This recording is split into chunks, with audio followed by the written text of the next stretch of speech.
second. Now we are. All right. So we're recording. It's 7 o'clock. I'll call the meeting to order. First thing is just run down the ground rules. Everybody knows them all. Biggest thing is mute your cell phone. So you're not interrupted by any of that. Let me get a roll call. Planning Commission members. Alex, you're with us?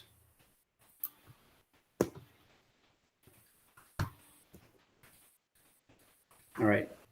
When you unmute yourself, check in. Tim Ruth. Here. John Swartuck. Here. Andy Yencha. Here. Tony, you with us tonight? Yes, I'm here. All right. Sorry, All right. Chris, I'm here. Just There couldn't he find is. the right button. Aren't you an Too engineer? damn many platforms. Yeah, right. Who do we have here with TH Properties? Dean Rittenhouse. And Bob Irick. Anybody else want to identify themselves for the record? This is Jim Miller. David Collingwood. All right. That ought to do that. So let's move into the approval of the minutes from the November meeting. Any corrections? Comments? I have none. This is Tim. I have none. John, I have none. Andy, no. All right. Hearing none of that, can I get a motion to approve? It's John, I'll make the motion. It's Tim. I'll second it. All right. All in favor? Aye. Aye. Aye. Aye. Opposed? Motion carries. Thank you. All right. So we'll go right into THP Investments. You guys want to take the floor here? Sure. Let's see. Last time we met with you guys, it was probably back in the early fall. And there was a question about the right-of-way through the property as opposed to a typical parking lot design. And I believe you guys requested that we approach the Board of Supervisors to get their take on that. We did meet briefly with the Board of Supervisors, and they indicated that they did indeed want that right-of-way provided with the required building setbacks based on that. With that information, we redesigned the plan to accommodate those two items. We resubmitted the plans. Steve did another review, which was dated December 8th, 2021. And that brings us here tonight. The majority of the items in Steve's letter are simply will comply, or it would be information, documentation that would be provided prior to final approval. There are a number or several items which are waiver requests, and I can go through them. And there are one or two other items that we want to bring for discussion tonight. I can go through that letter item by item. Why don't you go ahead and do that? If it's a will comply, just tell it's a will comply and we'll keep rolling. Okay. You don't have to read the whole thing if it's a will comply. Okay, I'll just go through it real quick. This is Steve's, based on items in Steve's letter, December 8th, 2021. Item one, we'll provide those documents at the final plan stage. That has to do with condominium documentation and that. Item two is a comment, basically that we've provided the right of way. Item three, again, that's a comment that talks about access and make sure that the township's satisfied with that. Item four is a waiver request for the number of units on a cul-de-sac. Item five, that's a will comply. We have discussions going on with Hidden Meadows, and there's an agreement pending on that. Item six, we'll provide those documents at the final plan stage. Item seven talks about the open space we provided. That's a comment. Item 8 has to do with the recreation area, and that's a will comply. Actually, there's two parts to that, and the second part is also a will comply. Item 9 has to do with a documentation that will be provided at final plan. Item 10 is a comment, talks about the natural resource protection site capacity calculations. Item number 11, that has to do with a disclosures that would be provided to the home buyers. And we'll have our attorney address that directly with the township solicitor. Item 12 is a comment. Item 13 is that's a will comply. The parking provided is adequate, but each of the interior units will have a 1-car garage. Item 14 is a will comply. Item 15 is a waiver request. Item 16A, B, A and B are waiver requests. Item C is a comment. Item D is a will comply. Item 17 is a comment. Item 18 is a waiver request. Item 19 is a will comply. Item 20, they're all will complies. Item 21 is a will comply. That has to do with the sanitary sewer connection. Item 22 is a will comply. That has to do with the water facilities provided by North Penn Water Authority. Item 23 is a comment. Item 24 is a will comply. Item 25, 26, 27, 28 is a will comply. 29 is a comment. And then Steve also did a drafting letter December 8th, 2021, and those as well are all complies. Will complies. So give me a second here to catch up with you, and we're going to circle back to the comments. All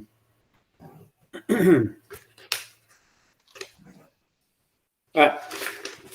So, You made that sound all too easy, Bob. Yeah, But I think there are a couple items that we need to absolutely. Yeah, I think those are the further comments. discuss. Yeah, those are the comments, Steve. Yeah, I figured anything you call a comment, we're gonna comment on. Yeah, anything that's a comment, we're okay on our end. Well, we'll have some discussion. So where do we start with the comments? With item number 3, we have to have some discussion. Yeah, I think 3 is the first major issue. Well, Right. not that it's an issue, but the major point to discuss. Right. That has to do with the emergency access.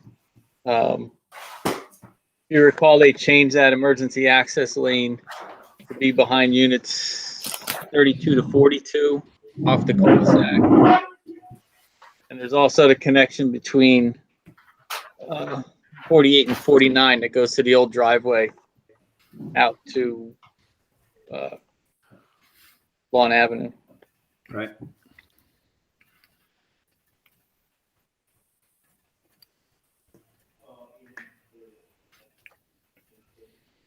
So this is our emergency access and egress and ingress and egress. I'm sorry.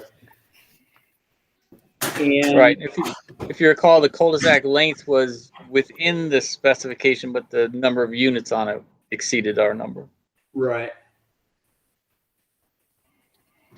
Okay. So from your engineering standpoint, what's your thoughts on this? I think they've shown it's adequate to provide, access for emergency vehicles. Right. I think we asked for one more turning movement, Bob, on that short stub over to the old Yeah. driveway. Yeah, that was an oversight, Steve. I can get that for you. Yeah. Okay. So again, we had talked about this before. It's kind of the technicality. They have 2 entrances to the project, but they're both off of that Hidden Meadow Drive, which is cul-de-sac in itself. Right. So the one loop road provides a second way back to the cul-de-sac, and the other short stub connection provides that access out to the paved driveway that goes all the way out to Lawn Avenue. And again, the cul-de-sac length, that measurement starts at the intersection of A and B.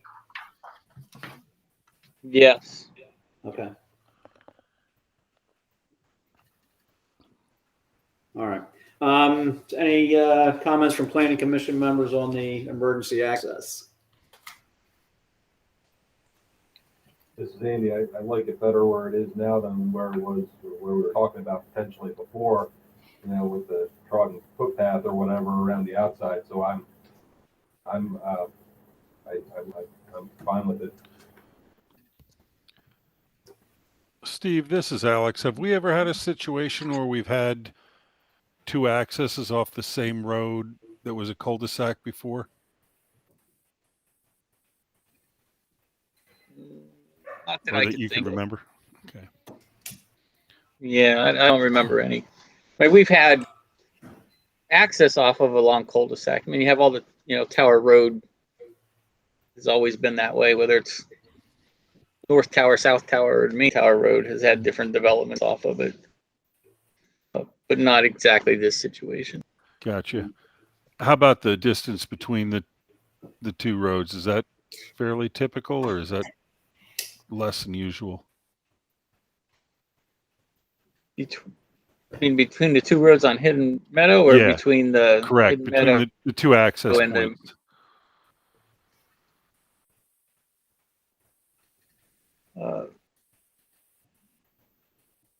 I don't know that it matters, quite frankly.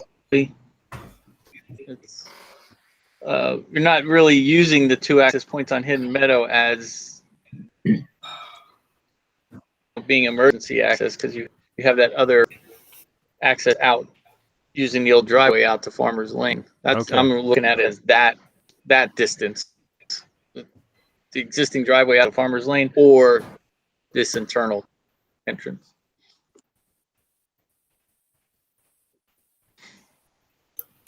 This is Tim. I concur with Andy. I think this is a better plan with that secondary access to that driveway heading out to Lone Avenue, on the, it's called the north side.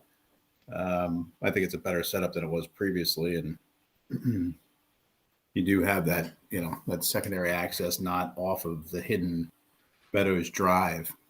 So I'm fine with that.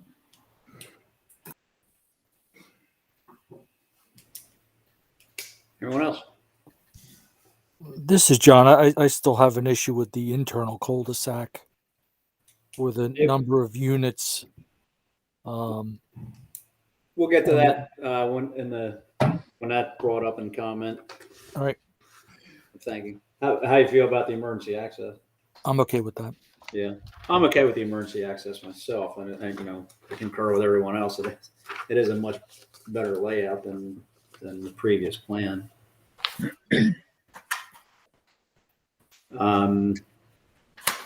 So item 4 is the cul-de-sac. So we are within the length limitation, but we are 7 units over the allowable unit maximum unit on a cul-de-sac. And John, I'll let you lead with that one because you were commenting on it already. Yeah, and I thank you. And I know we've had this, at least this design now for 3 rounds, and I still struggle with it. And trying to put into words, this development is intended for older folks. Let's put it that way. Older folks tend to have an issue with mobility, whether it's bad knees or whatever. And by granting a waiver for the number of units on the cul-de-sac, we are allowing for what's essentially decreased mobility for any of those folks in those back units in an emergency situation, should that main entrance be blocked. That path that I see that goes behind the one, the 2 blocks of units, and then it seems like it wanders around and eventually gets out to the main road. If people had to navigate that in an emergency situation on foot, I think that would be difficult. And particularly if that path is not maintained as a road would be maintained, meaning that it's not shoveled or plowed in the wintertime, let snow accumulate on it. It just, to me, it just creates a potential trap that we don't have to have, because you could make that a road. And I said that's been my objection all along, and it continues to be. As I said, it's a development intended for older people who tend to have less mobility, and we're taking away from what mobility issues there are, what mobility there is with this issue. All right. Any other comments? The only other comment, this is Andy, that I would have, Chris, is I'd suggest we remain consistent with what we've said in the other two meetings regarding potential waiver for the number of units. So I'm going to try to stay consistent with what I had said before. Okay. Thank you. Tim or Alex? I have nothing. I didn't quite hear what you said, Andy. Sorry about being consistent. What was the consistency? Yeah, well, if we go back to the April minutes of previous, earlier this year, we were talking about when we originally talked about this in October of 2020. I think it was with another development where the majority of the PC, the minutes say the majority of the PC is comfortable with recommending a waiver on the number of units in a cul-de-sac, given that emergency access is proposed and pending approval of the servicing fire company. So in my mind, with the 15-foot macadam road that we have there going back behind 32 through 42, I think, we do, in my opinion, have that emergency access there. So I'm going to stay, consistent, and I'm okay with the waiver as we had talked about in several previous meetings. Okay, yeah, I just didn't hear whether you were for or against it. Yeah, I kind of concur with that too. I mean, we've talked about this, and it's within the length, requirements, and I think that the conversation was along the lines of that length requirement came out of lot frontage for single-family homes. Is that correct, Steve? That's what I recall. Yeah, that was a basis for that back in the day when For that was first created. 800 feet, right? That was kind of like the. Yeah. Okay. So yeah, with that being the case, and these being townhomes, and they're well within the 800 feet length of the cul-de-sac, and they have redesigned the emergency access, I'm fine with that. Alex, you have anything? Nope. I agree with both Tim and Andy. Yeah, I would tend to agree with that thinking as well. I mean, we were harping about the fact that we wanted a good emergency access, as in paved and maintained. And I think as long as this is going to be maintained, it's certainly providing decent access. Well, keep in mind too, I mean, it's not just access, it's also egress. It's not just for, a fire truck or ambulance to get in. It's for people who may be trapped to get out. Understood. Yeah. And I still would think that area would provide that. Is that addressed somewhere with regard to the maintenance of that emergency access road, Steve? It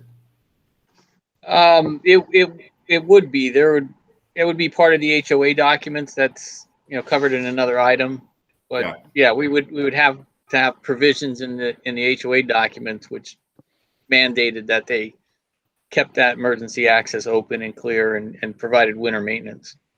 Yeah, I mean, as long as that's documented, that's part of the HOA agreement, I would be fine with that. Yeah, I would be as well. Like I said, I mean, as long as it is a paved 15-foot wide, I mean, it doesn't look like it has any. Well, it does have pretty good bend in there.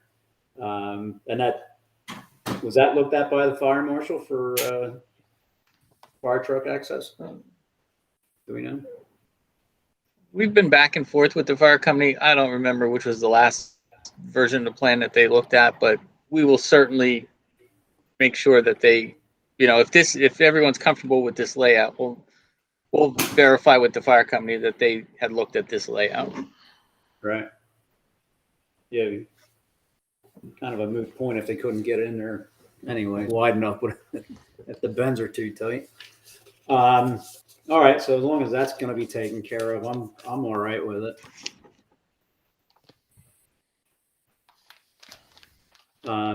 So we'll hit the waiver request at the end of the discussion, but let's move forward to I guess item 7 would be the next one for discussion.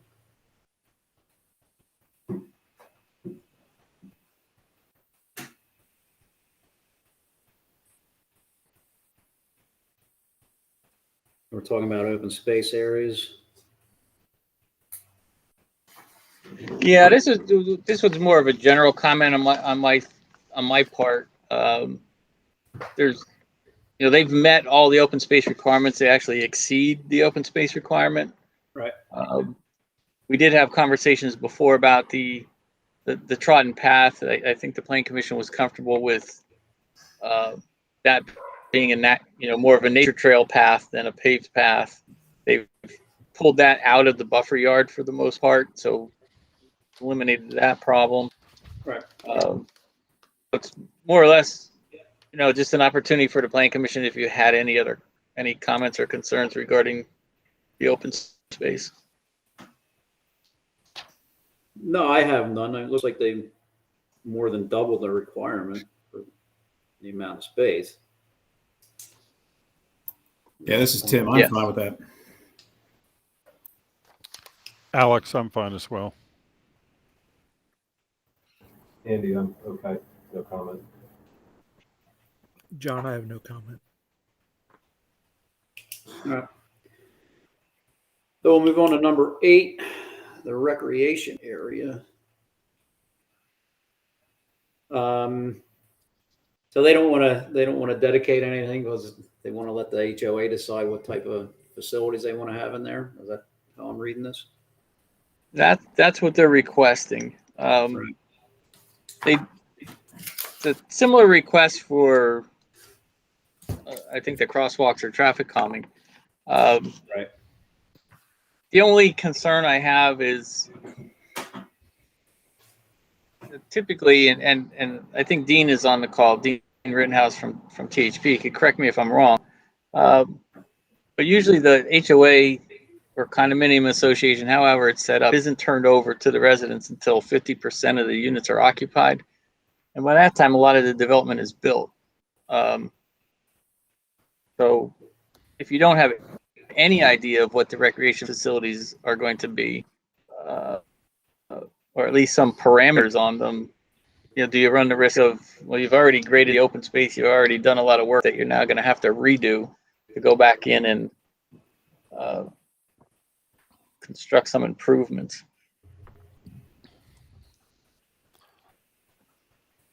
Although in these types of facilities, there's usually not extensive recreation. If you think of the only one I could equate to this is what Village at Rosecliff. That had some walking trails. Might have had a bocce ball court and some horseshoe pits. Right. That was about the extent of the recreation. We're not talking play sets and swings and your normal development. Beach volleyball. Right. Well, they might have Steve, this is Alex. Lacking any kind of concept plan, how would we establish the escrow for the recreation? That's the other caveat there. Yeah, you almost have to come up with some kind of baseline and say this is a baseline. Here's the cost of it, but the township will consider modifications if the HOA association requests a change. Sort of that might be a better approach than to just blanket say we're deferring this to the HOA. Right. The only other thought I had would be if they were to put whatever the payment in lieu of was into the escrow, and then if it didn't happen, it would just default to the township. Sure, but where you started that is, how do you know what that escrow amount is? So Right, but I mean, if kinda we have were to to have do a fee in lieu of recreation, whatever the township usually gets for that. Oh, I follow you. Yeah. Okay, I see what you're saying.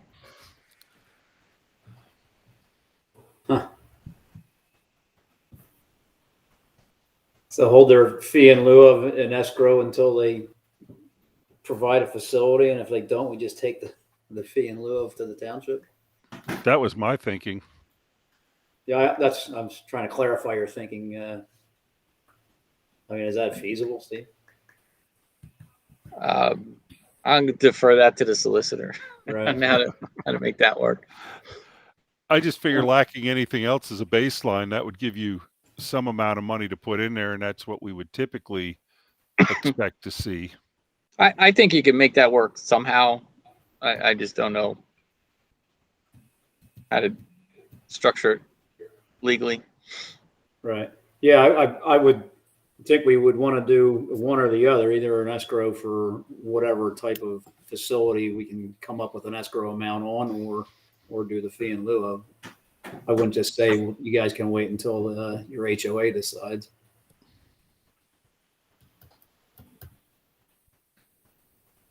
Whichever is simplest and makes the most sense.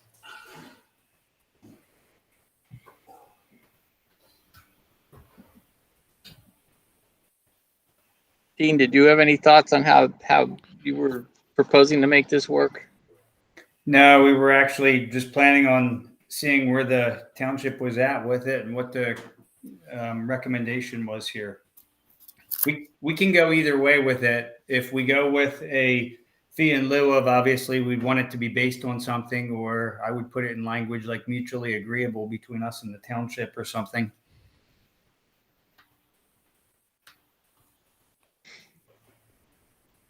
Well, Steve, I think the township has a formula for fee in lieu of, right? They do have a per lot or a per acre.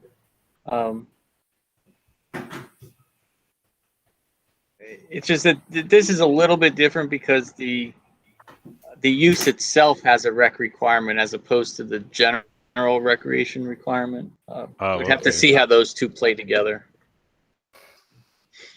Like I said, the age-restricted community has its own recreation requirements, sort of over and above the generic recreation for any development. Right.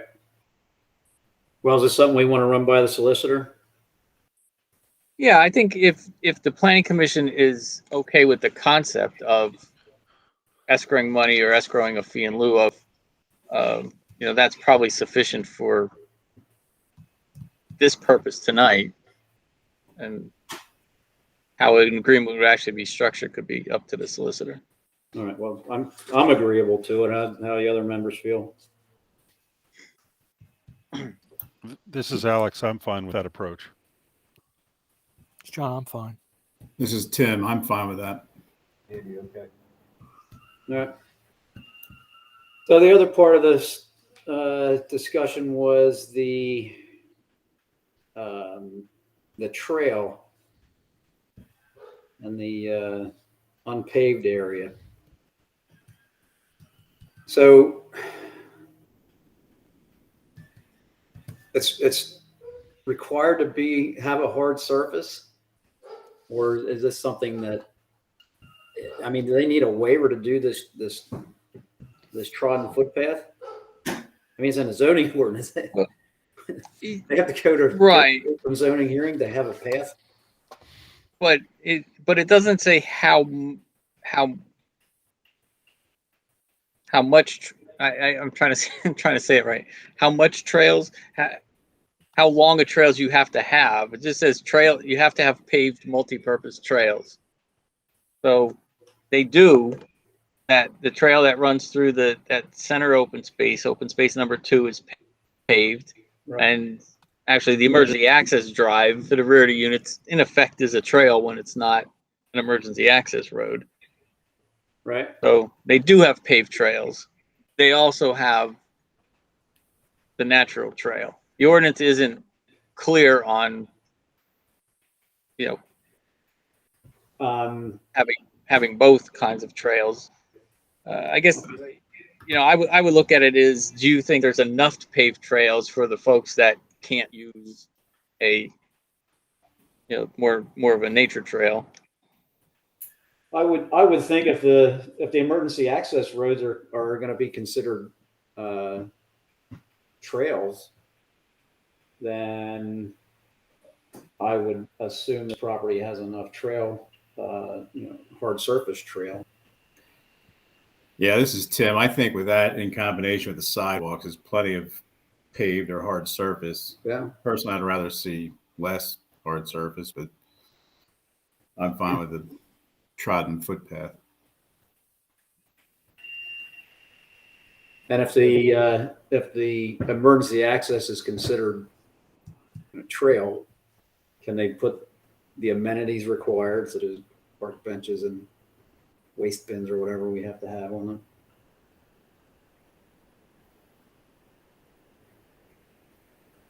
I guess I'm asking you, Steve. Yeah, they would have to have the amenities with the trail. Yeah. Any other comments? Just one. This is Andy. I'm okay with the paved amount. The unpaved, the trodden one, I don't know how much that would really be used around the swales there. So I'm okay with the paved amount. Steve, this is Alex. Is there enough room to fit the amenities in without encroaching on the rear yard or the buffer around the Weichel property if they were using that emergency access as a trail?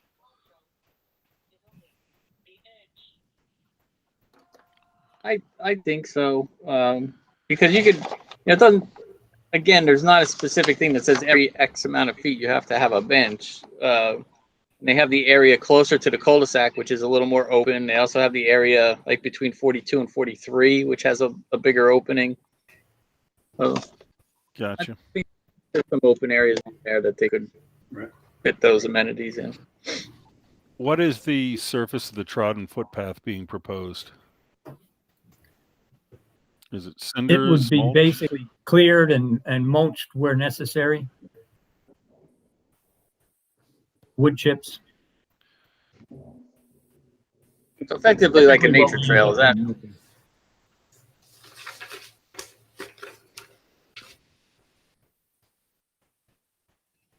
All right.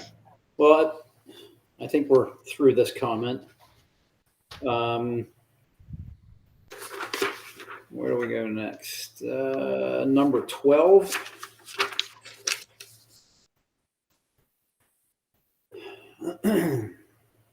Talks about buffers.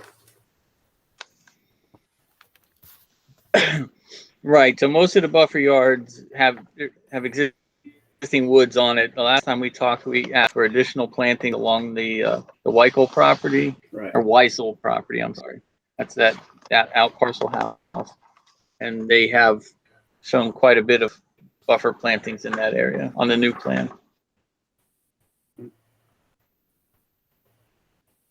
In addition, that's where the comment came up last time of moving the trodden path as much as possible out of the perimeter buffer, and they did that also. Right. Okay. Yeah, I'm satisfied with the buffering around the Weisel property. I believe. I mean, it looks like it's pretty heavily vegetated as a buffer, according to the plan.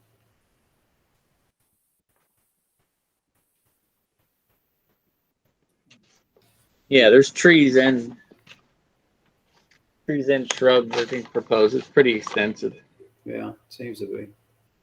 This is Tim. I'm fine with that buffer zone.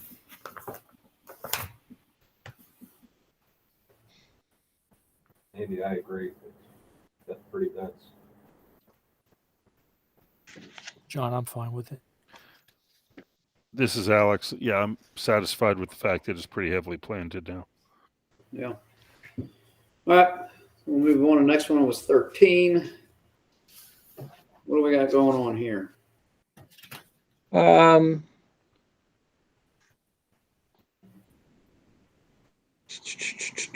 This is the garage and parkings. I think everything's pretty well per the plan here. It was more or less an acknowledgement of the spillover parking is those perpendicular parking spaces. They have a few those little lots scattered along throughout the development.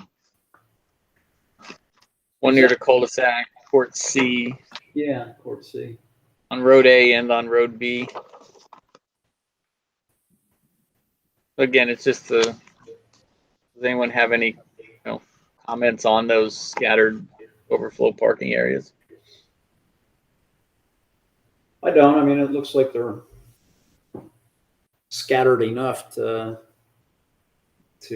benefit equally to the homes in the development. And there's no on-street parking, correct? That's correct. And it meets the requirement. There's no issues.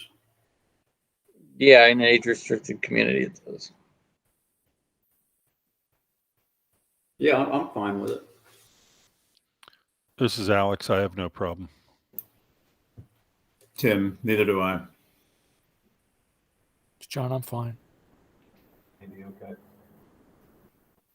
Okay. The only other part to 13, Bob, was really engineering item of putting some more dimensions on the plan around the units. Yep.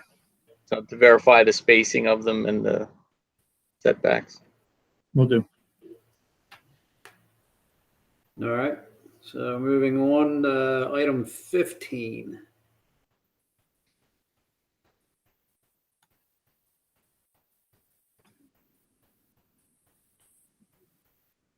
What are we getting at here? It was the waiver letter.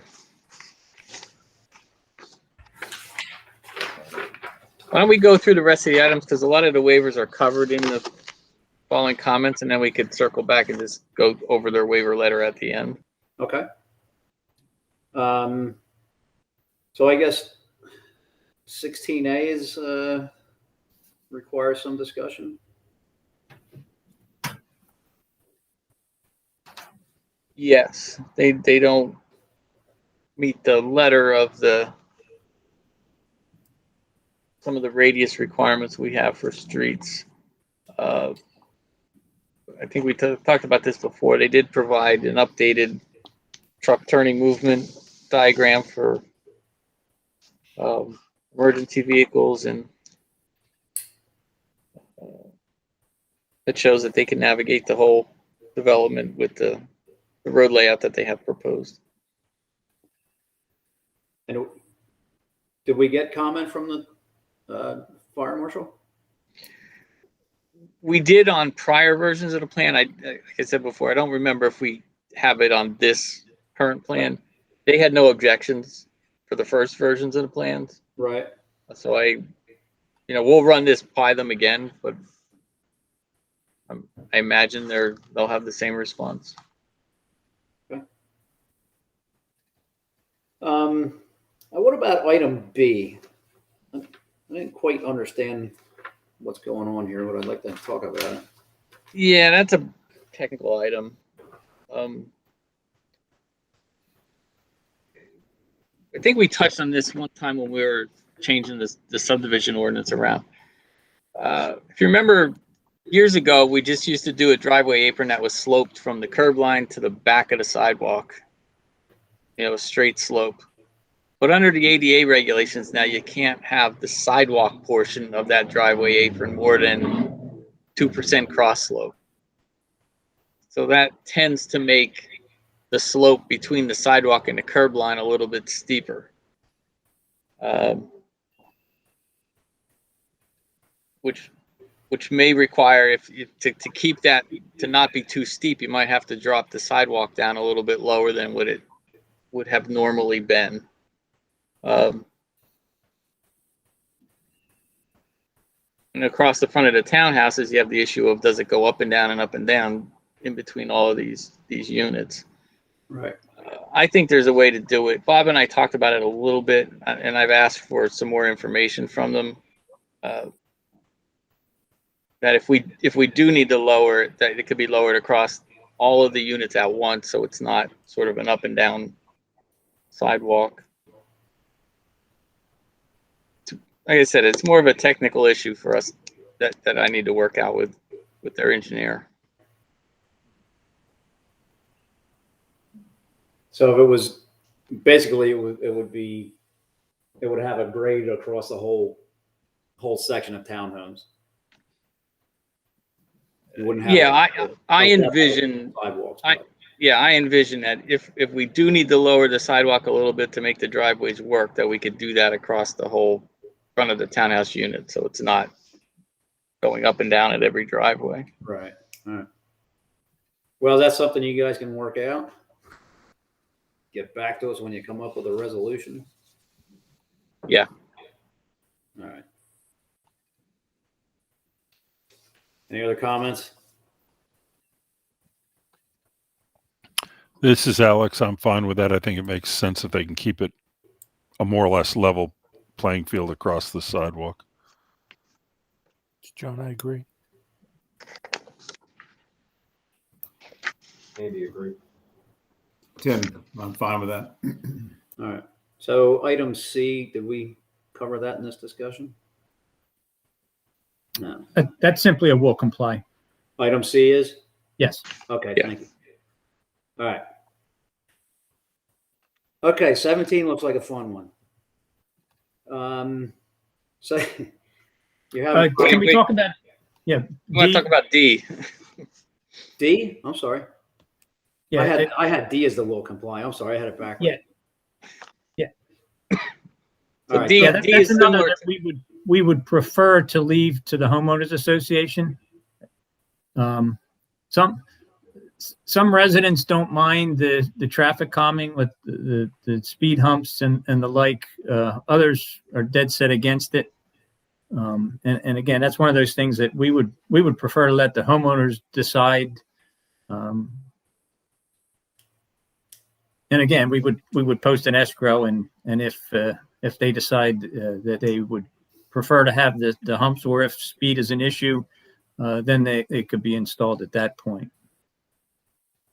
Well, seeing that some of your waiver requests are based on your posted 15 mile per hour proposed speed limit inside the development, I'd be inclined to want to require something. Posted speed limits are a sign on the road that tells you, suggests how fast you should go. With the requirements that you're looking to have waived, I think we need to have something that's going to actually keep the speed limit at 15, not the honor system.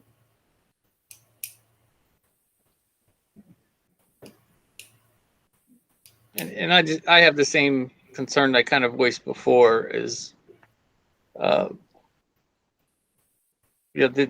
delaying this will hold up the final paving of the road, which usually happens towards the end of the project, but it might not happen once all the units are occupied. Right. So there, if we did come to some agreement, we might need some kind of timing provision that, when some percentage of the units are finished, a decision has to be made. So again, we don't get behind the 8 ball of everything else is done and we're still waiting to finish the roads because there can't be a final decision on the traffic calming techniques. Okay. Yeah, Steve, we're what okay have you with seen that. in similar developments? What was that, John? I was asking Steve, what have you seen in similar developments elsewhere? Well, the speed tables are getting very popular. Getting popular to install. They're not necessarily popular by the people that live there.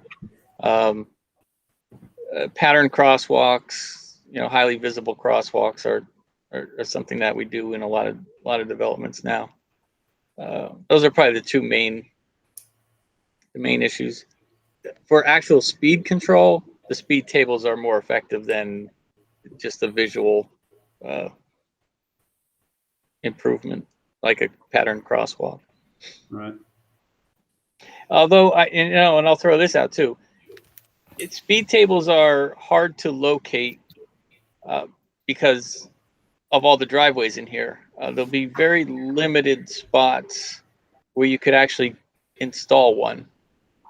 And just looking at this again, I'd hazard to say we'd be lucky if we found one spot on Road B that we could install one. There's guidelines on them. They can't be in the driveways. They can't be too close to intersections. You don't want them right on a curve. Speed tables probably aren't feasible in this development as it's currently laid out. This is Alex. Considering that, would TPH have any issues just proposing the pattern crosswalks?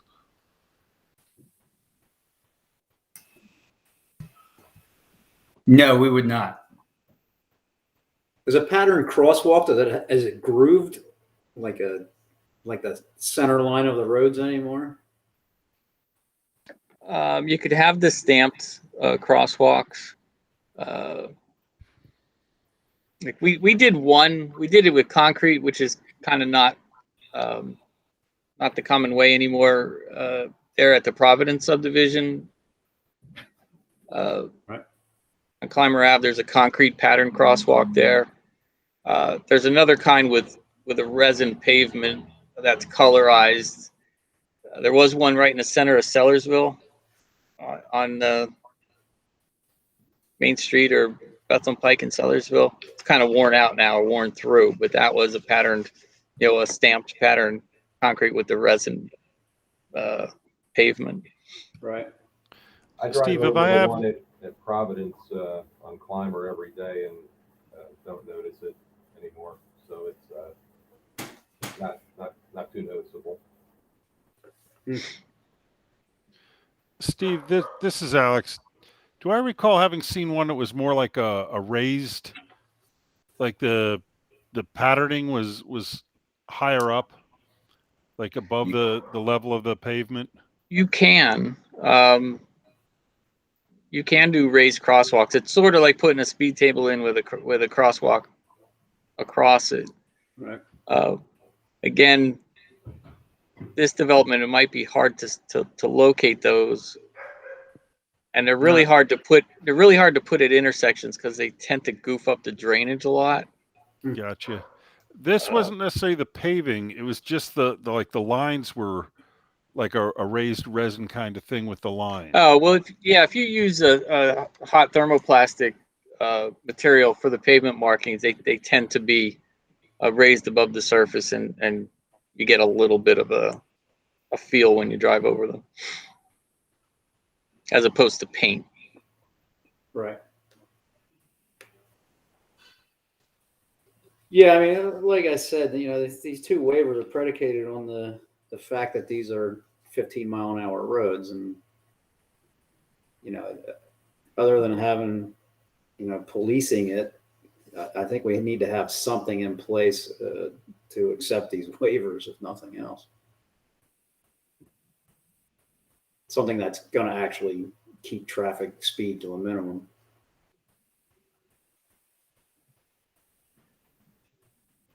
It does help that they're not straight roads. Right. There's a lot of bends in them and curves in the roads in itself.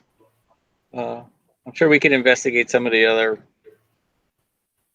what alternatives there might be between the engineers. All right. Yeah, I'm fine with that. I just like, I'd like to see some further discussion, discovery, whatever, to come up with something that will actually calm traffic and not be too intrusive. I understand. I mean, there's tables are, well, they're better than speed bumps. I know that. I remember the old speed bumps. You had to come to a complete stop for them.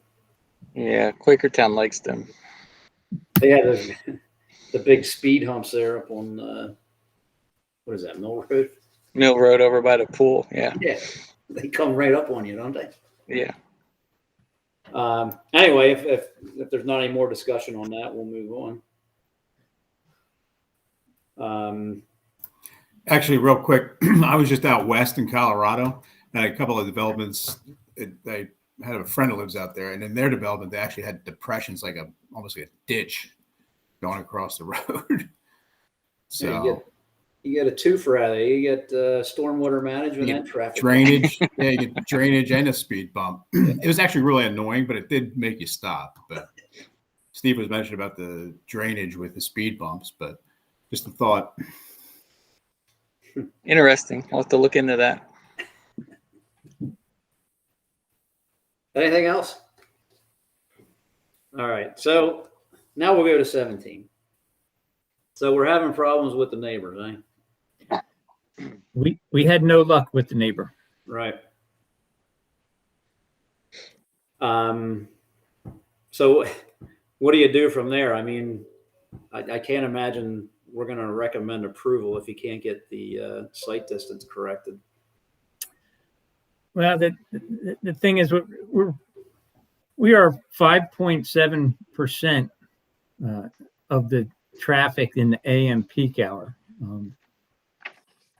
after we're fully developed, or 7.4% in the PM traffic. So the vast majority of the traffic at that intersection is coming from the existing uses. The Hidden Springs community there and the Stonebridge office building. I mean, we tried. We met with them. Dean is on the call here. He spent a lot of time and effort. He obtained a Korean-speaking person to go with him to discuss it with the neighbor. And they want no parts of it. The township has the ability to get the easement. We don't. Our hands are tied. We can't do any more than we already did.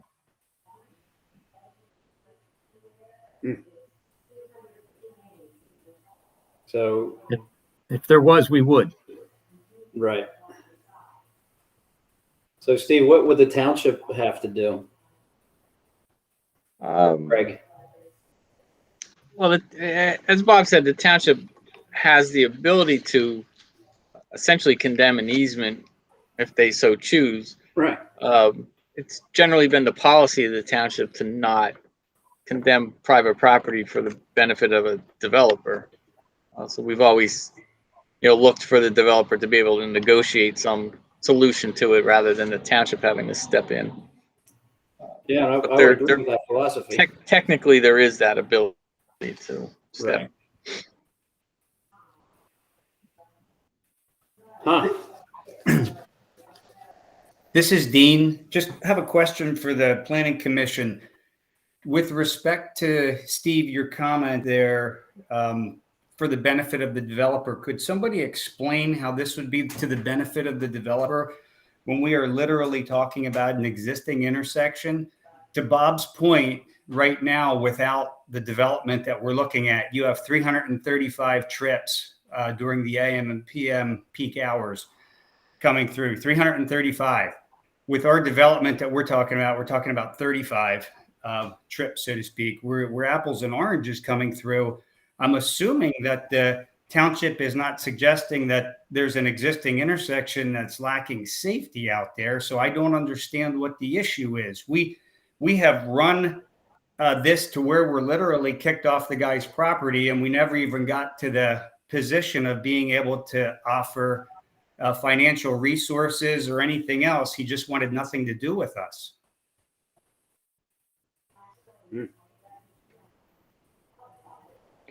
Well, just to clarify one item that you said, Dean, although it's, only that many trips during the AM or PM peak hour, there is trips in and out, will be generated by this community all day long. So, it still may not be a huge percentage of the overall, but it's not just the AM and the PM peak time that's of concern. It's this community has 72 units that people will tend to come and go all day long. Actually, these communities usually don't have a lot of peak trips because they're generally not, going to work in the morning and coming home from the office in the afternoon. I understand the numbers that I threw out with respect to the overall intersection were only AM and PM peak. You have a commercial building that's there that's literally coming and going all day long as well as the hidden meadows on the ridge there in the back. So the numbers were relative to the AM and PM peak, but the other facilities still run nonstop as well. That is correct. I guess just falling back on my question, is the suggestion being made that the intersection is currently not safe? Well, I don't have an answer for that.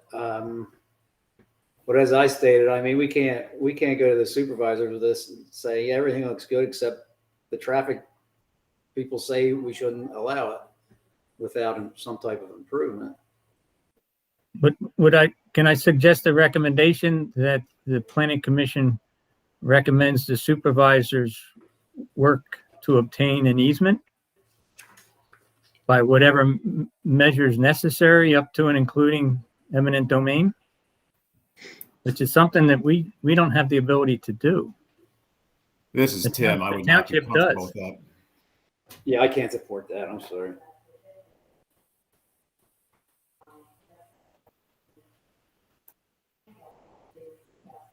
I can't imagine that the supervisors would be in agreement to move forward with that as well.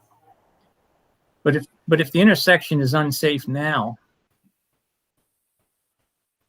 I think it would be in the best interest of everyone to have that easement obtained.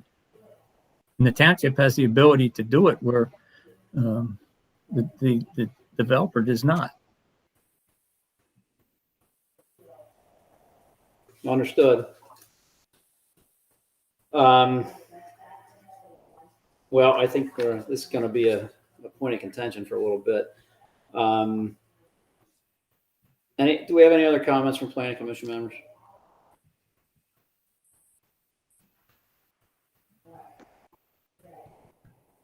This is Andy. I mean, only perhaps a question. I mean, the study itself,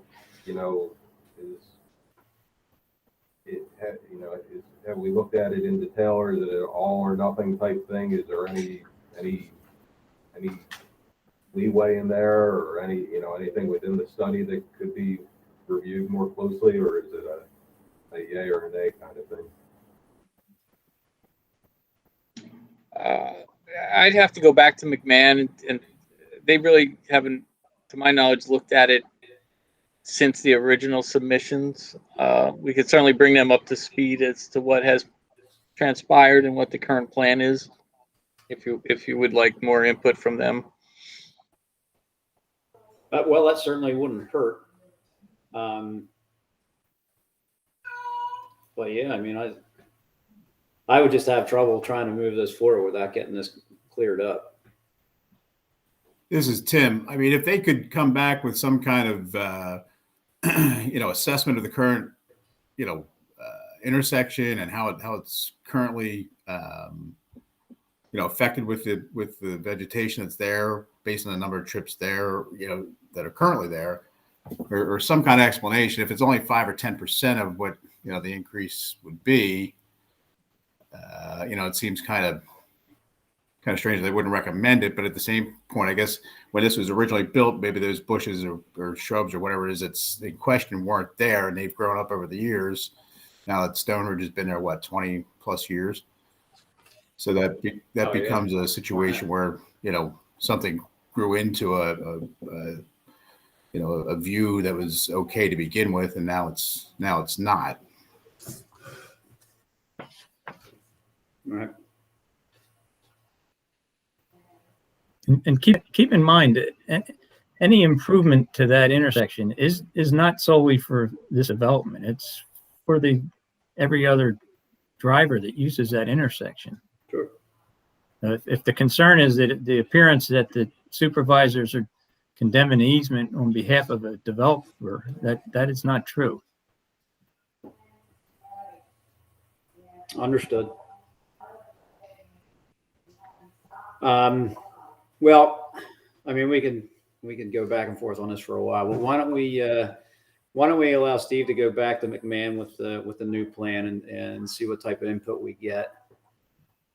But like I said, I wouldn't be comfortable, just rifling is not the recommending the plan with this outstanding.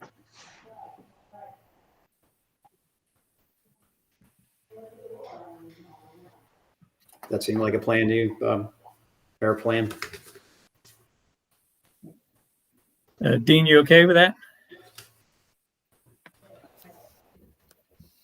Yeah, I guess I still didn't hear if we're suggesting that the intersection is currently lacking safety. Well, You're right. none of You us did not hear a know that. definitive answer. We're going to go back to McMahon with that question. Right.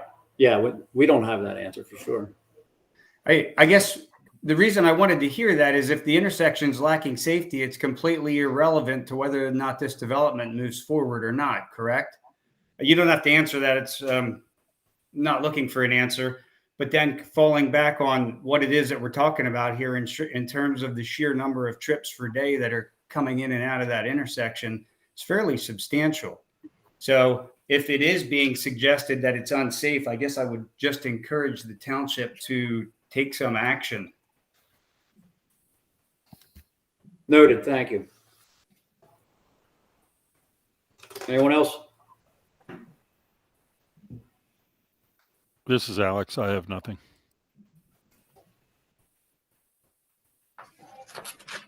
All right. Well, let's move forward. Go ahead, John. I'm sorry. I was going to say, I think that is a valid question. If the situation without this development, if the only thing that's changing as a result of this development is number of cars, then I don't see how that impacts whether the intersection is safe or not. It's if it's unsafe for one car, then it's unsafe for 100 cars.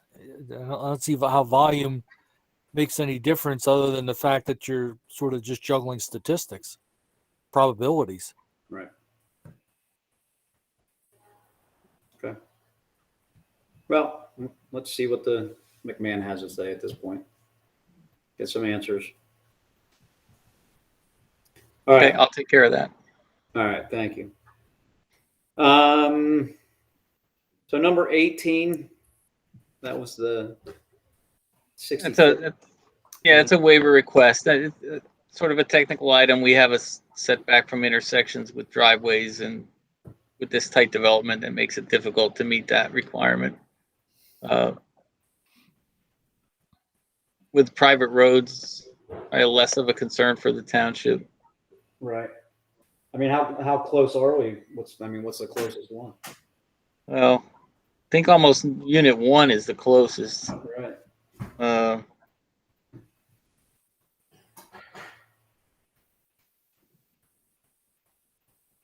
Are you at the bare minimum spacing, Bob, for those units along Road B? Is there any way to push them down a smidge? Sort of between 9 and 10 would probably be the controlling. Yeah, 9 and 10 is the only place we could pick anything up. It's the minimum between 6 and 7. That's what I thought.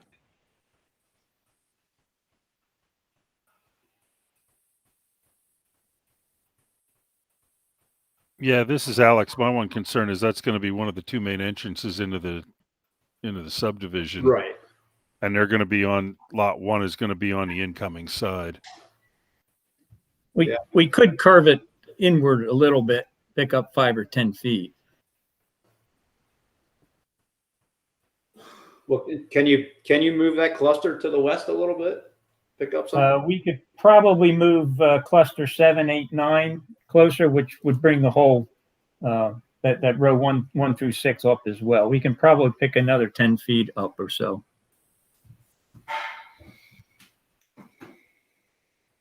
Okay, so I think lot 1 is probably the one that's the only one that's a real concern.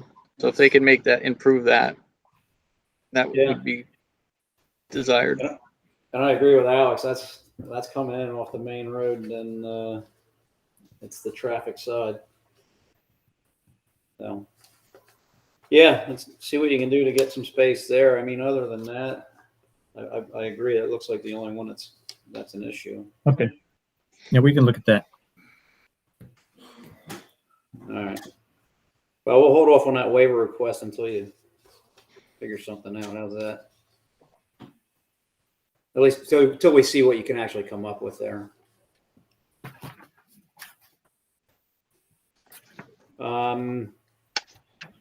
So number 19, what do we have in there? I know there were some questions there. I'm not sure there is.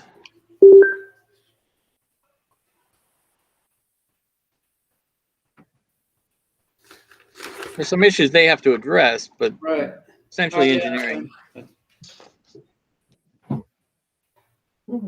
some reason I had that noted. Okay. Yeah, I guess that was all well complied. Yeah, I think that's pretty clean. All right. What's the next one? Maybe 23? Yeah. We talked about that a little bit before. I think you were comfortable with the limited number of streetlights. Did we talk about driveway lights on this deal?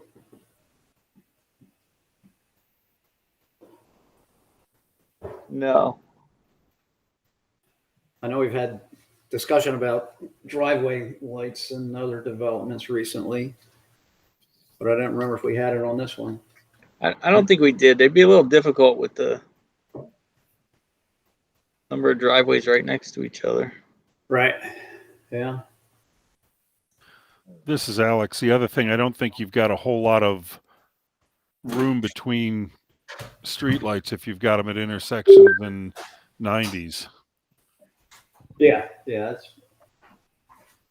Yeah, because they added one in Court C. I think we had talked about that.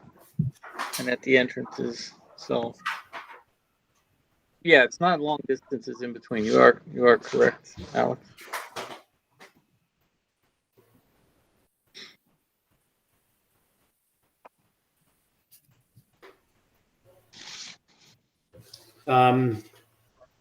Yeah. As long as you're comfortable with it, Steve, I'll just go with your recommendation. Yeah, I think they showed where we normally have streetlights and All right. If you're all right with it, I'm all right with it. Any other discussion? I think we just lost Steve. We lost Steve? There he is. Back. All right. Any other discussion on the street lighting? This is Alex. I have none. Yeah, this is Tim. I have none. Andy, no.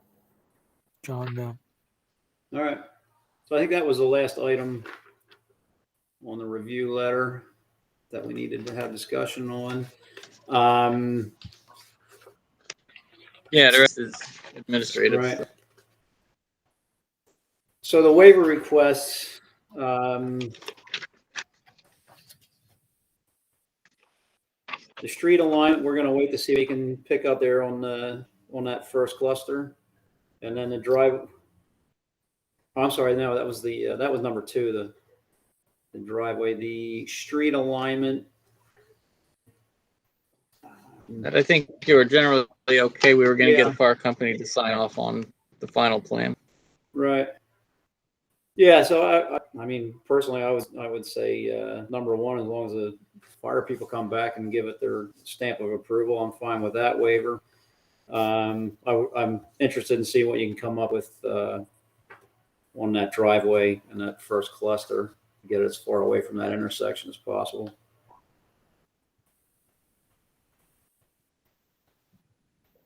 And then everything else is for stormwater management. The stormwater management, I think,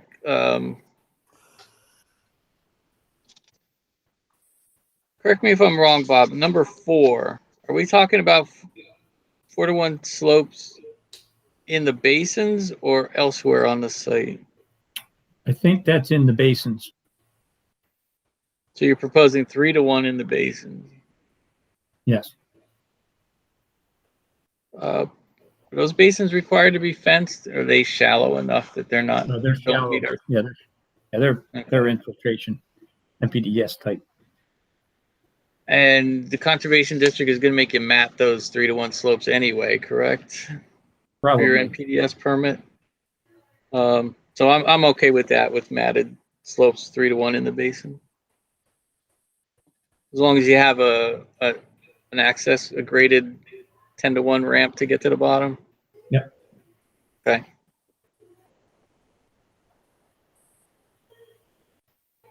Otherwise, I'm okay with all the rest of the stormwater questions. Most of them are privately owned; they're not township maintained anyway. Right. Steve, just a point of clarification. Are we talking about 4 or 6? Because 6 looks like it's No. basins 4-to-1. 4 looks like it's grading 4-to-1. Or is it kind of the same one? Well, that's why I was asking Bob to clarify. Were you just hitting on both of the sections that talk about 4-to-1? It's a still question, but I think you're right.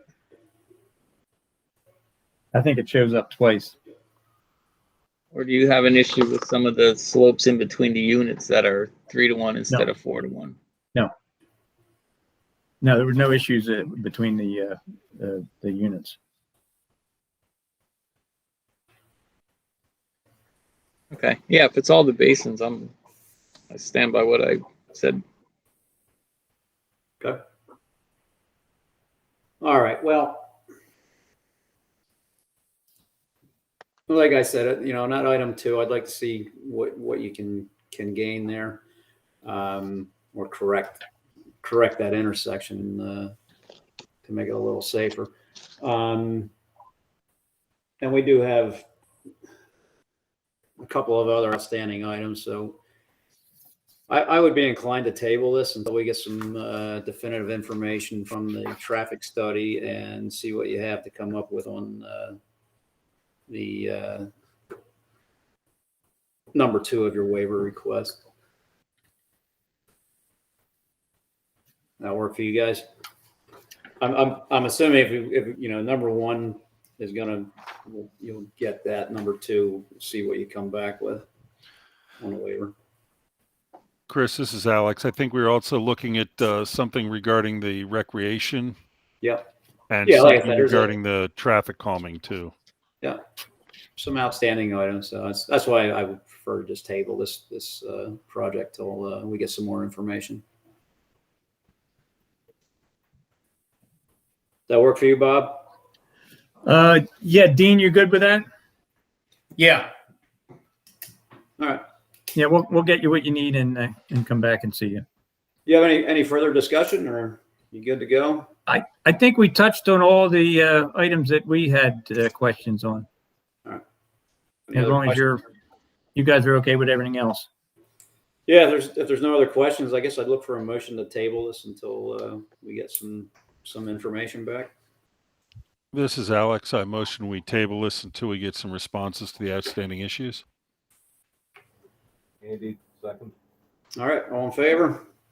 Aye. All right. Aye, opposed? Motion carries. Okay. Well, let's see what Thanks, guys. we come up with. All right, we'll do. Thank All you, right, gentlemen. thank you. Have a good night. Bye. Good night. Have a good night. Good night. Moving forward, old business. I don't have any old business, but it looks like John has created some for us. I didn't have any other old business. Anything else besides the comp plan items come to mind to anybody? All right, hearing nothing. John, you want to take the floor here and go over what you came up with here? Okay. Yeah, I actually, to be honest with you, I really wasn't clear if I had any direction following the supervisors meeting last month, so I made my own. There you go. And what I did was I took the action items and just based on my own read of them, I broke them into 3 groups. to assign a lead team to each one of them. Most of them actually fell within, or the majority, well, they split. The team that had the most was the Conservation Committee. The Park and Rec group had 2, and the rest were the Planning Commission. My thought was just to introduce that concept here. As I said, I sent out that list for everyone to review. My thinking was that, over the next month, you can read through the list, and if you've got any comments, we can talk about that next month, as well as then what the next step would be. My disclaimer on all that was that there are some that are obvious, like rezoning A&T Subaru. That seems like it clearly falls within the prerogative of the Planning Commission. There are some that are more nebulous, that may involve multiple groups or a cross-section group. So my thinking there was just to at least assign a lead to it, whoever had the greater say in it, not that anyone would have an exclusive involvement in some of those items that are more complicated. So that was, my activity for the month was to take a first pass of sorting them out in terms of assigning a lead team for each one of the items. Okay. Well, thank you for doing that. So how do you propose we move from here? So my thinking was that over the next month, if the Planning Commission members can read through the list, and if we come back next month, if you first of all agree with the concept, and if we agree that the items that I grouped for the Planning Commission that we will take on as the Planning Commission, then what I would do from there would be to go to the meeting with the other groups, the Park and Rec group and the Conservation Committee, and have the same discussion, present those items, asking for their consensus whether they're willing to take that item on, or whether there's other discussion that needs to take place. Okay. Yeah, and I would agree with the way you have this divided to the parties responsible. So yeah, why don't we, make a point to look this over, our action items, look it over and prioritize, and have some discussion on it at our next meeting. As a matter of protocol, is it permitted that we can have email discussion through the course of the month if there are any questions back and forth, or is this something that needs to be discussed only in an open forum? That's a good question. It has to be discussed in an open forum. Okay. Unless it's just 2 people, right? Yeah, you can have discussions. You can't have a quorum. Right. Yes. All right. Well, if everyone's in agreement, why don't we figure on doing that? What do we have in the pipeline for next month? Anything coming in?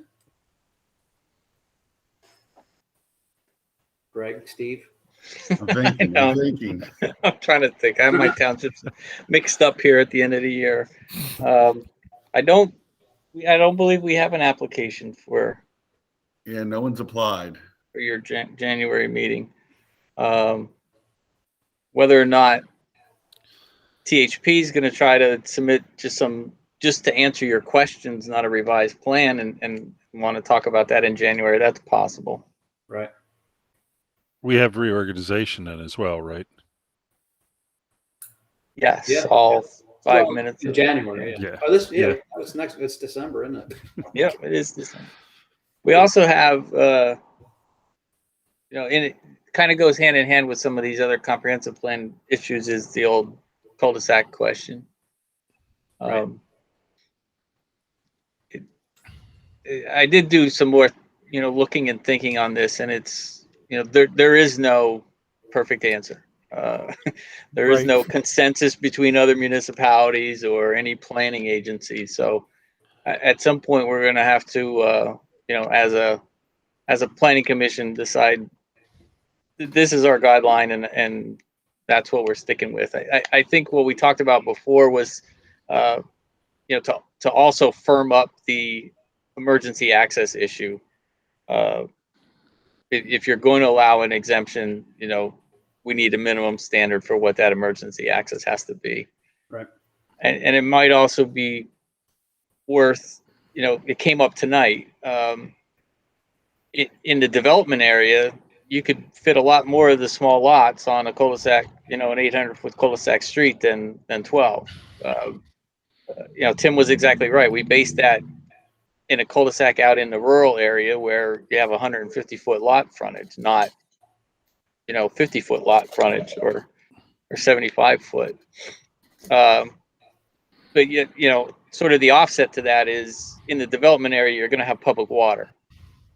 So that doesn't solve all the problems, but it certainly alleviates the whole fire department, tanker brigade, and fire pond issue. So there may be some merit to, having an increased number of units in a development area with public water. Right. Yeah. But the long and short of my discussion is there is no one answer. So we're just going to have to come to our own consensus and put what caveats we want for additional guidelines on emergency access. Okay. All right.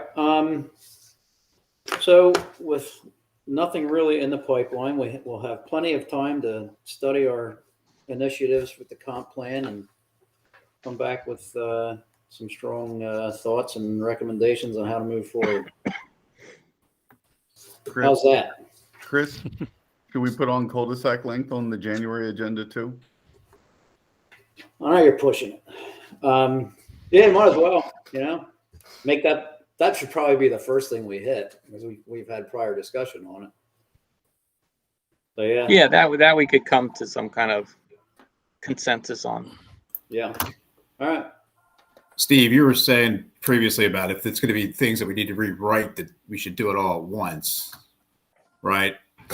Like tackle all these things. So is there a way to come up with a list of things that would be things that need to be rewritten? So like the zoning for the PC2 or what have you, we were talking about that, and the A&T and the cul-de-sac length, would that all be stuff that could be done at one time?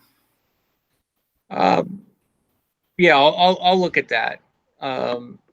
But you are right. As much as possible. Right.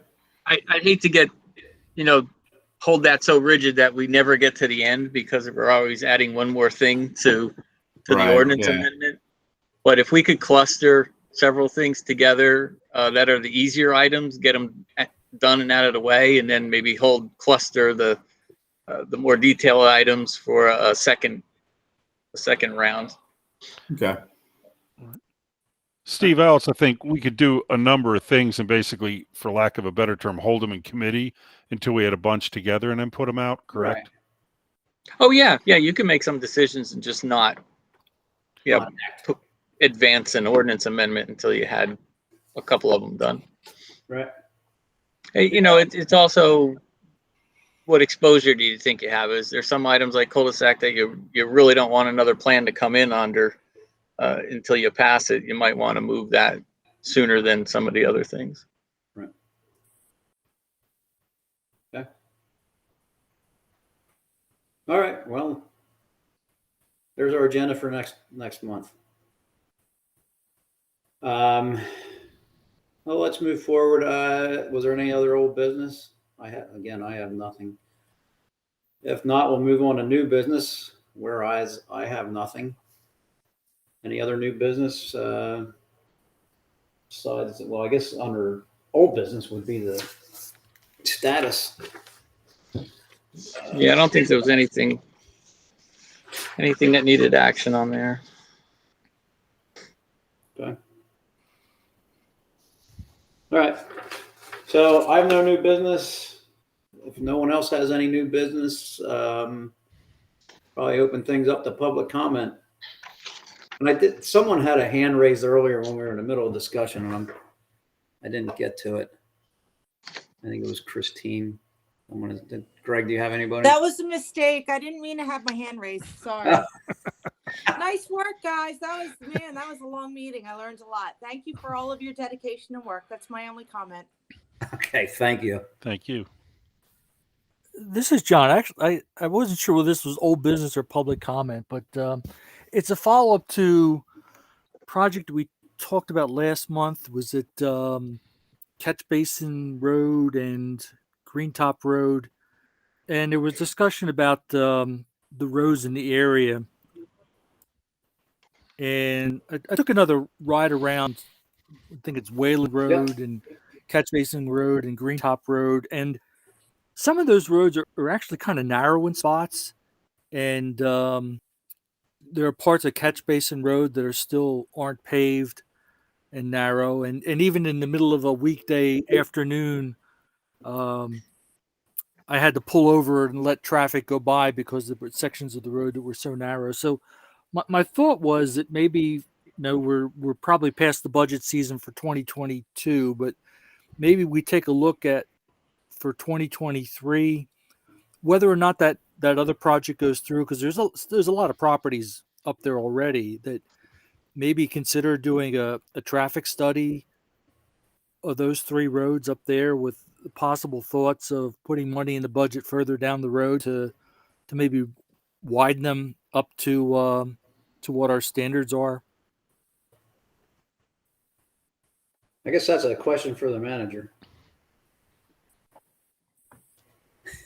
We always look into doing road improvements. However, road widening is a much greater cost. That usually happens when developments come in. We widen roads. We usually just pave roads just to get them back into traveling condition. Right. I think the other thing that might come into play there, John, is I don't know what kind of right-of-ways have been dedicated out there. So it may be a matter of acquiring the land even before you can talk about widening the road. Right. Right. But if we I guess the other thing I was thinking is if we're potentially, if that development goes through, having them widen the roads that are frontage to that development, it just seemed a bit odd that you would have in the middle of a road a section that's wide, but on either side of it, it's not barely passable.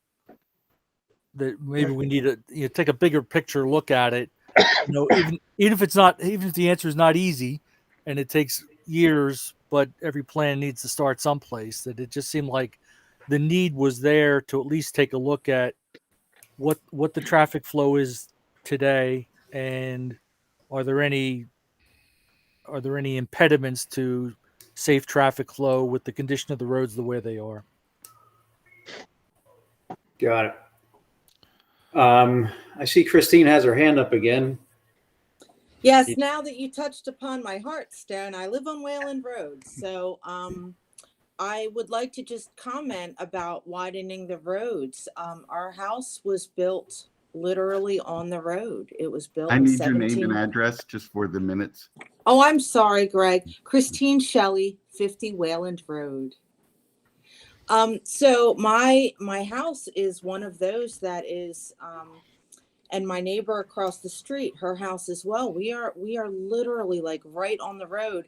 The road, in the time that my family has lived here, Grammy told us stories about how they widened, and she told the stories of how it was so hard when they took some of their land to widen the road, but it needed to be done. The road used to be even more narrow, but they're old farmhouses, and I just don't. Our front steps literally touch the road. I fear for my son going out the front door. He's not permitted to go out the front door unless I'm with him, because the cars come screaming over the hill, and it's an old country road, and the traffic is definitely a problem. And that's one of our concerns with the development going down on Catch Basin, is that I just don't know that these old country roads can handle that kind of congestion and that kind of added traffic when I feel like we're already stressed. We've had some problems recently with the Adelphia project, with concrete trucks coming up these roads, getting stuck in the neighbors' yards, and it's a problem. So, yes, we do have concerns, and I'm glad to hear that other people have noticed how narrow these roads are. And I'll just leave it at that. I think it's something that needs to be looked at and investigated, before a project is jumped into. Like, can they handle it? Can the roads handle it? Can we figure a solution to that? That would be my suggestion. Thanks. Thank you. Any other public comment? Hey, this is Jim Miller. I just, Thousand Acre Road. I just wanted to wish everybody a Merry Christmas and a Happy New Year and lots of luck in 2021 or 2022. 2022. Same to you. Thank Jim. you. I would have. Yeah, thank you. Same to you, Jim. Thank you. Anything I was else? just going to follow up on Christine's comment. Sooner or later, PennDOT's going to get around to replacing that one-lane bridge at Butter Creek. And I think that, there's got to be some kind of a plan for how to address the traffic in that area, when that happens, because it's going to be pretty much like it was the last time it was closed. And she's right. People were tearing down those roads. Yeah. Is PennDOT going to be allowed to deal with that since we have our historic issues with it? No. How does that work? I've been wanting to ask that. Not that I want to drag this meeting out any further. How do we have this historic block on this bridge if it's a PennDOT road? That happened back in 2004 prior to Greg. So I don't know if Steve remembers what happened in 2004. I'm just surprised that it's thought that. Yeah, PennDOT, I don't have a good answer for that either, because PennDOT doesn't necessarily listen to local municipalities when they are doing their road projects, but for whatever reason, they did. And now I think it's almost a matter of, they fixed it now. It's not on their list to address for some period of time. So even if we would change that resolution that we have, I don't expect that PennDOT's going to jump right in there and put those bridges on their list of things to repair, because they moved on to other projects. But what that resolution does is it allows them to fix it in place instead of doing the improvement. And that's, of course, something that I think PennDOT likes, because it would cost them more money to put in the proper bridge that is needed there for traffic flow. So as long as we have that resolution, it will stay that way. And once the resolution is retracted, then PennDOT would be required to put in the proper bridge. But if they just came to the realization that that bridge needs to be replaced because the traffic is just so bad, could they not supersede our resolution? Yes, they're PennDOT. That was the crux. This is Jim again. Wouldn't they need to do both bridges? Well, yeah. For it to be effective, certainly they'd have to do it. And widen the road and fix all. This is what I brought up in the last meeting about the gullies and everything else. I mean, that's a fortune. And I could see West Rock Hill rescinding our resolution and then waiting 50 years before they can get to do it because of all the other bridges that have been out for years and years and years. So that's it. Yeah, and I'm not questioning. I'm not trying to stir the pot on saying we got. No, I understand, Chris. I just wanted to know if PennDOT has the ability to supersede our resolution. They can probably do anything they want. That's what I would assume. Yeah. Anyway. Well, I mean, it's they have to go through all their environmental clearances, and they have to get clearances from the Historic and Museum Commission and all those agencies too. So it's not exactly 100% they can do what they want, but. No, I understand. I'm just talking about our little layer of pain that we would be providing for them. Yeah, that was probably the easiest thing I've ever seen the township do that stopped PennDOT from doing something. Undoubtedly. All right. Anything else? If not, I would look for a motion to adjourn. John will make the motion. This is Alex. I'll second. All right, all in favor? Aye. Aye. Aye. Aye. All right. Meeting is Christmas. adjourned. Happy holidays, everybody, and we'll see you next year. Same Thank to you. you. Good night. Thanks. Good night. Good night. Right. Good night.